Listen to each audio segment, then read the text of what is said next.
All right, what up, world? Hemingway checking in, and today I am doing my very first Pro Tools tutorial. And the topic of the day is basically just how to open up a blank Pro Tools session. So as you can see, I have my dashboard pulled up. I just loaded up Pro Tools. I was messing around with like a test video prior to this. I did a whole lot of talking, so I just started from scratch. But I'm back, and in a nutshell, what I want to do is start doing these Pro Tools tutorials for people who have Pro Tools or want to get Pro Tools, whatever the case, who just want to find information about it. I've been learning over the past few years, of course, YouTube University, trying to gain as much information as possible on Pro Tools, from YouTube to my life experiences to classes that I've taken and things like that. So I've heard a lot of people give negative feedback about Pro Tools. I've heard a lot of people give positive feedback. Some people think that it's more complicated than it really is.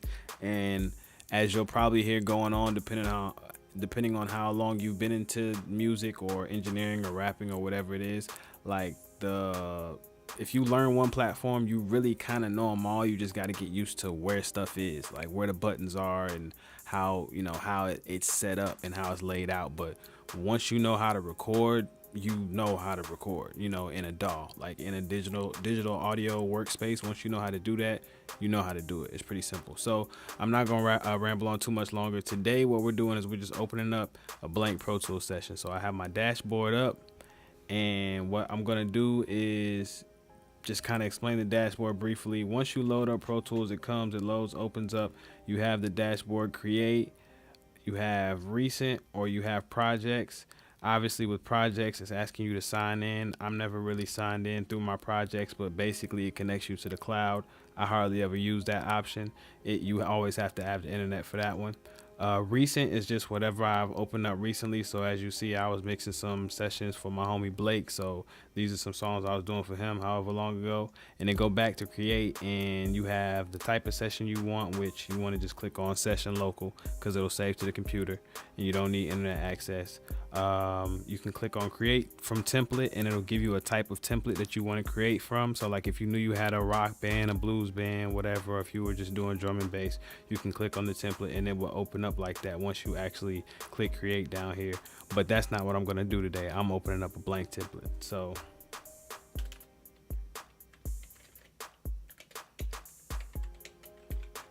OBS Pro Tools Test 1, that's what this is going to be labeled. What you always want to do whenever you're opening up a session, whether you're creating a template to save and keep reopening, especially if you're doing that, or if you're just opening up a session to start from scratch, you want to make sure that you check your settings. So you always want to have the file type at .wav. You always want to have your sample rate as high as your interface will go. So some people have bigger interfaces and it might go up to like 192. And if that's the case, that's great. But mine only goes up to 48. So that's what I'm going to go up to. And with the bit depth, I'm not going to lie to y'all, I don't want to give you the wrong information, but for right now, I just know that I always have it on 32-bit float. That's just what I remember from information that I've gathered over time. I'm not exactly sure why. I'm gonna have to do some research and give you more of an explanation, but for now, this is the best setting that I use. Just keep that and it should work for you. In and out settings, leave it as it is, and then you want to click your location depending on where you want this to be saved at. So that location, if you could see, was something else, to another session I was messing with before. So I want to go and put it on the same folder on my desktop.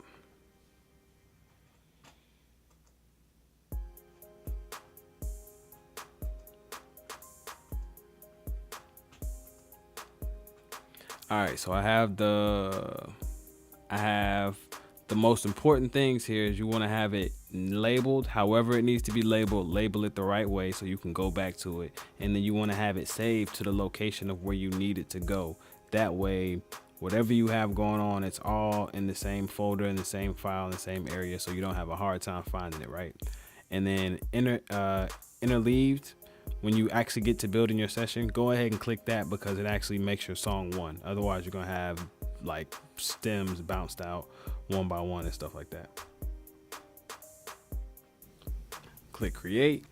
And this is where my mic cut off. I think I hit the mic, so my voice is gonna sound a little different here because I'm actually recording this last bit in Premiere, so it's a little weird. But what we have here is this is your edit screen. I'm sorry, this is your mix screen, and this is your edit screen.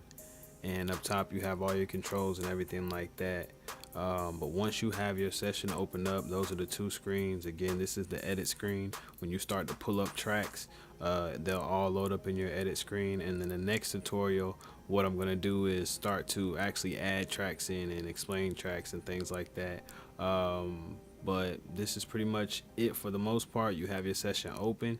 You can start from there, which again is adding tracks and doing all that. So check into the next video and make sure you subscribe to the YouTube page. Again, follow me everywhere at Hemingway the Third. Subscribe to the YouTube page down there, Leaders Legion LL. And until next time, I got loud ass neighbors. I'm out.